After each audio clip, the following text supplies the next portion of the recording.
ठंड के मौसम में बनाए गोंद एवं सूखे मेवे की लड्डू, लेकिन लड्डू में काफ़ी घी का प्रयोग होता है, जिसे चाहकर भी बहुत से लोग इस लड्डू का सेवन नहीं कर पाते हैं। तो हमारी कोशिश रहेगी कि हम कम से कम घी का प्रयोग करके लड्डू को बनाएं ताकि सभी व्यक्ति इसका सेवन कर सके। तो चलिए यहाँ हम बनाते हैं। यहाँ पर मैं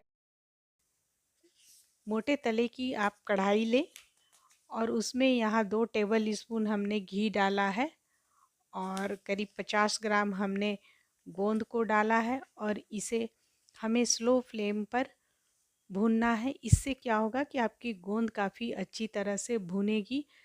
यहाँ पर हाई फ्लेम नहीं करेंगी, नहीं तो गोंद अंदर से हमारी कच्ची रह जाएगी। और इसे जब ये हल्के सुनहरे हो जाए तो इसे हमें निकाल लेना है।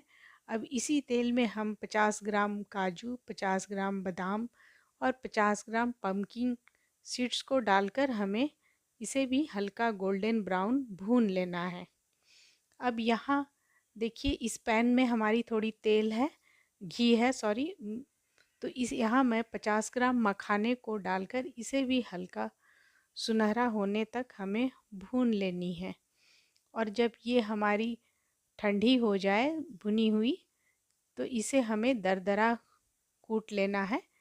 तो यहाँ गोंद को मैं खलवटे में हल्का दरदरा कूट लूँगी, लेकिन आप इसे हाथों से या किसी भी कटोरे या गिलास से भी आप इसे दबा देंगी तो ये काफ़ी अच्छे से दरदरी हो जाएंगी, क्योंकि गोंद है काफ़ी खिली फूली फूली होती है।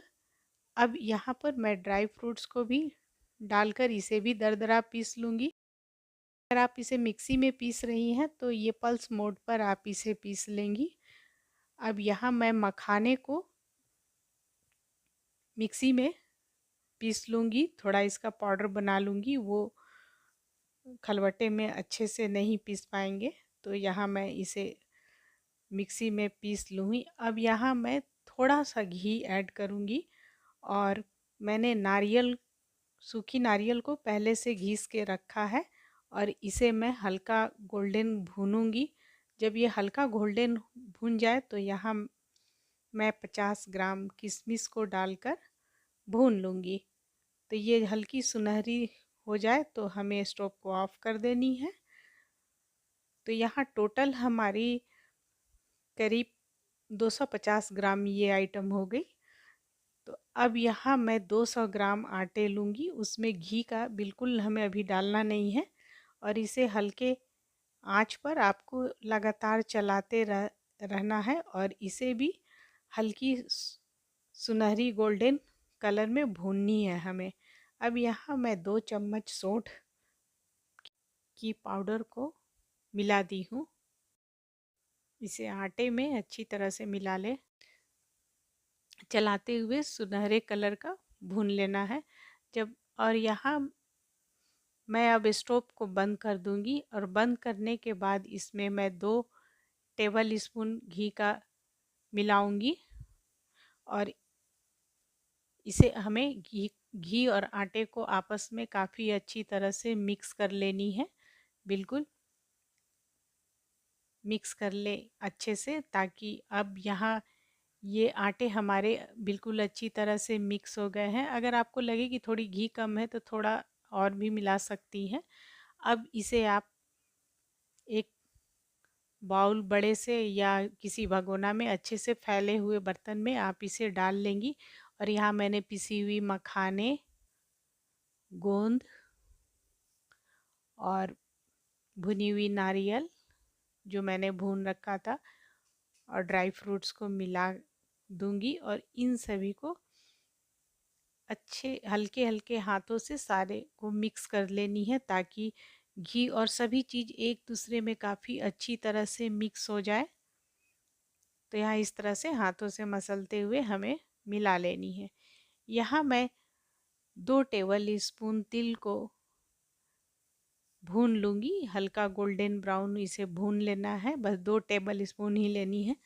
और ये भून जाए तो इसमें आप हम मिला लें और अच्छी तरह से मिला लें इसको। अब यहाँ मैं पैन को फिर से बैठाऊंगी जो और 200 50 ग्राम गुड़ में मैं 200 ml पानी डाल दें और इसे उबलने तक हमें पकाना है। और ये ध्यान रहे कि गुड़ हमारी थोड़ी डार्क ब्राउन कलर की गुड़ प्योर होती है, तो उसे ही लें आप।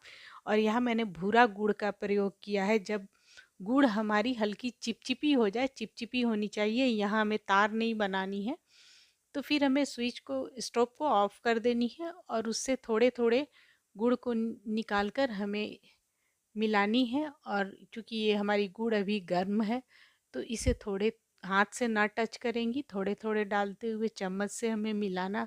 और तब तक मिलाना है जब तक से कि ये हाथों से आपके बंधने ना लगे। और ये ध्यान रखें कि हमें गरम गरम ही लड्डू बांधनी है, ठंडी हो जाने पर फिर इसे बांधना मुश्किल होता है। तो आप कोशिश करें कि हल्के गरम में ही सारी लड्डू को बांध ले। अगर किसी कारण से आपकी ये ठंडी हो जाती तो इसे थोड़ा सा स्टोव पर बैठाकर हल्का हीट करेंगी तो ये फिर से बंधने लगेगी। तो यहाँ देखिए हमारी लड्डू कितनी अच्छी बनकर तैयार हो गई। आप तो ये लगभग 800 ग्राम लड्डू है, तो आप इस जाड़े में ज़रूर बनाएं।